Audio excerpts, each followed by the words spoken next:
That's the point of why we show up here, because our goal tonight is to get better at dealing with that part of ourselves that wants to check out, that wants to numb himself, that wants to feel good and not deal with whatever situation is hard to deal with in the present moment.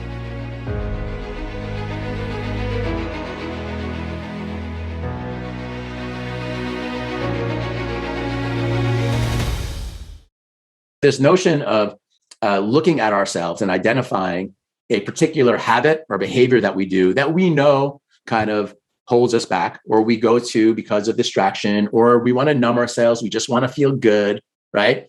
And we also know at the same time that we have these behaviors or these habits that don't represent the best of ourselves.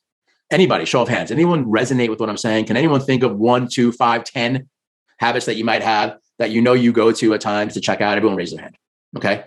Welcome to being freaking human, right? Like, we're all in this together. And guess what? 7, 8 billion people out there also have their own version of this. Some of us are just better at dealing with it than others. And that's the point of why we show up here, because our goal tonight is to get better at dealing with that part of ourselves that wants to check out, that wants to numb himself, that wants to feel good and not deal with whatever situation is hard to deal with in the present moment. Okay. In my opinion, I call this a master practice, because taking this on and looking at these behaviors and then committing to not engaging with that behavior for a short period of time is symbolic of our ability to grow and get better. It's hard to do. Okay. And it has to be hard to do. This is a perfect opportunity to actually do something that we know is hard, but we know has benefit, right? Picking this behavior, this activity, which we're going to talk about in a second, what are the behaviors and activities? And then committing for a short period of time to refraining from it is hard to do. But it's that tension where there's opportunity for growth. I always want you guys to get that when something seems hard, it's an opportunity to get better. We all know that. Does anyone lift weights? It freaking hurts to lift weights. I lift weights every, 4 times a week. I go there, like I'm in pain. I come home, I can barely walk. My wife's like, what are you doing? I'm like, I'm trying to get better. Right? I'm trying to get my body better, right? Meditation, right? Different, but it can be challenging to meditate, right? To just breathe, to keep your mind still. It's not easy to do that. That's why it's a practice. It's not always the most enjoyable thing, but we all know all the benefits of doing this. When we're talking about this particular thing, in general, there are a couple of buckets of check out numbing behaviors that men, we do. We know what they are. Okay, we all have our versions of them, right? But I can just name a couple: drinking, smoking weed, some form of, drugs, etc. TV, Netflix, anyone 5 hours of Netflix every night. This is the one that I'll be taking on, because I've noticed that I've gotten really lazy, and that. And, Netflix isn't bad. Okay. I'm not making it evil. I'm just saying that I've noticed that I have an unhealthy compulsion towards that activity at night that isn't really helping me. Okay. Porn, anybody? Right? We don't all love to talk about it, but there's a reason why porn is a quadrillion-dollar industry, because guys are watching it. Okay. And there really is an addictive behavior to porn. Again, I don't make porn bad. Porn is fine. Like, I'm not saying don't ever watch it. I'm saying watch the compulsion that you might have towards watching it. Look at it as something that you're doing unconsciously to check out or numb yourself, right? That's what we're trying to identify here. What are the unique ways that you, the 20 men on this call as individuals, go to check out? Okay. What are those ways? All right. And then choosing one of them. Just choosing one is a symbol. It doesn't have to be right. It doesn't have to be wrong. Choosing one of them to take on for a short period of time. And when I say take on, I mean refrain from doing it. Okay. So you are able to meet that part of yourself which wants to check out, which wants to numb himself, which wants to feel good at the cost of living your greatest life. Does that make sense? Okay. This is a freaking master practice. And I'm not, like, you guys all know this. You've heard the benefits. There's all kinds of groups out there that are stopping, doing this, stopping doing that, stopping doing that. I think where the greater collective narrative really misses the boat is on the focus of just, there's a bad behavior, it's not doing well, and you just have to stop doing it. Okay, that's kind of like the general narrative of how we are trying to stop these behaviors. But the thing that I want to share with you guys that I think is really unique and actually should be exciting is the notion that there's such a freaking upside to learning how to do this. There's such an upside of learning how to become so hyper aware of your in the moment, mostly unconscious pulls towards aversions and behaviors that don't represent the best of you. And then being able to meet yourself in that moment and make a different choice gives you a power. It's actually the release of a superpower. Okay. Because if you can meet that pull and not act out, whatever that act out mechanism is, and actually change your behavior and learn how to shift that behavior or that thought pattern to something else in the moment, you have just done a huge service to yourself. That is a symbol for you being able to change other things in your life. That makes sense? Like really, like that makes sense. This is like so big. I'm excited. Like, as I'm talking about it, like I'm so excited to take on my thing right now because, look, we're human. We get lazy, and, I do this typically at the end of the year when we're getting into New Year's. Typically the weather's colder. Most of us are in the north part of the hemisphere. Temperature getting colder. It's the holidays, kind of a lot of sugar, a lot of bad eating, a lot of TV, a lot of lying around, right? It's really easy to get in these bad habits.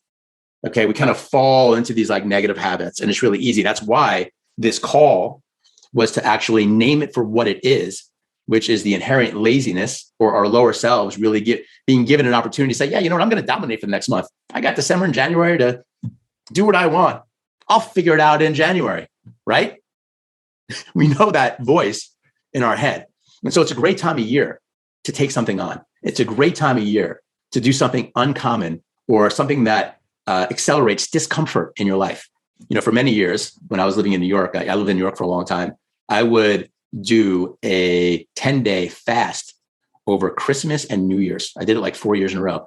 Drove my mother freaking nuts. God rest her soul. She's passed now. But that woman just could not understand the fact that I would show up for a Christmas dinner, New Year's, all these like family events and not eat or drink anything. It drove her mad. And it was hysterical, but it was a testament to my own resilience.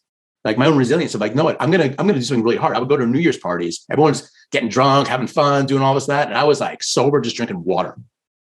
I probably went through 4 New Years like that. And the benefit is like, it's discipline, focus, self-control, like all these things that we know represent the best part of ourselves, which is why this practice, is so powerful. So what I want you doing right now is thinking about very clearly what one behavior, what one activity can you take on over the next 30 days? What negative behavior?